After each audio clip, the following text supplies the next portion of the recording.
कारण क्या सभी को गद्दार हम समझ सकते हैं क्या? देखिए, अब जिनको अपने आप को गद्दार नहीं समझना है वो आके सर्टिफिकेट देवें, खुद के लिए खुद बताएं।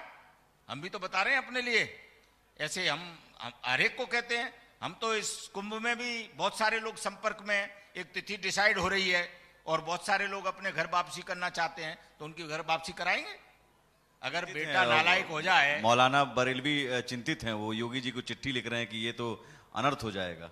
देखिए, मौलाना बरबीर में कोई अकल ही नहीं है। अकल होती तो वो चिट्ठी लिखते ही नहीं, क्योंकि समझदार व्यक्ति अपने पिताजी की चिंता नहीं कर रहा है और दूसरों के बच्चों की चिंता कर रहा है।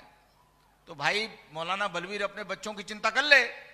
अगर उसके बच्चे वाकई उस तथ्य में कोई गहराई होती तो लोग हमको संपर्क नहीं करते और मौलाना बलवीर चिट्ठी नहीं लिखते। कमजोर व्यक्ति चिट्ठी लिखता है। जिसके आचरण में कोई कमी होगी, जिसके संस्कारों में कोई कमी होगी, जिसकी संस्कृति में कोई कमी होगी, या उसका कोई और छोर और ठिकाना नहीं होगा। हमारी सनातन संस्कृति और सभ्यता का आदिकाल से ठिकाना भी है और परिचय भी है। तो फिर खतरा किस बात का? नहीं, खतरा हमको कहां है। नहीं, कहा जाता है कि हिंदू खतरे में है, सनातन खतरे में है। अब पता नहीं किससे सुन लिया आपने सनातन खतरे में। मैं तो ये कहता हूं इस्लाम खतरे में है। इस्लाम खतरे में है? हाँ। किससे? अपने आप से। क्योंकि अपने आप से खतरे में है।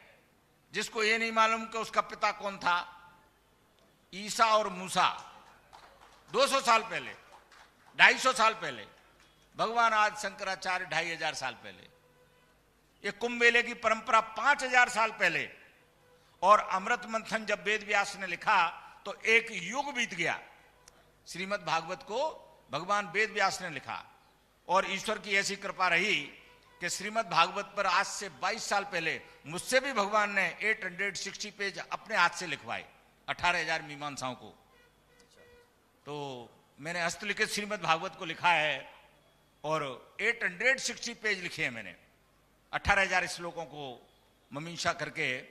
तो वेद व्यास तो जिन्होंने त्रेता और द्वापर की बात है, माने अभी हमारा कलयुग चल रहा है जिसमें 4,32,616 दिन हमारे व्यतीत हुए हैं, और घंटे जोड़ लो सुबह 6 बजे से अब तक के, तो इतना हमारे कलयुग का कालगणना है। आप कह रहे हैं हिंदू खतरे में नहीं है, लेकिन कई बयान आपने भी सुने होंगे साधु संतों की तरफ से और नेताओं की तरफ से तो आते ही हैं कि साहब देखिए, हिंदुओं की आबादी अब घट रही है, मुसलमानों की आबादी बढ़ रही है, खत्म हो जाएंगे ये लोग। बांग्लादेश में देखिए, बांग्लादेश में अब हिंदू खतरे में हैं।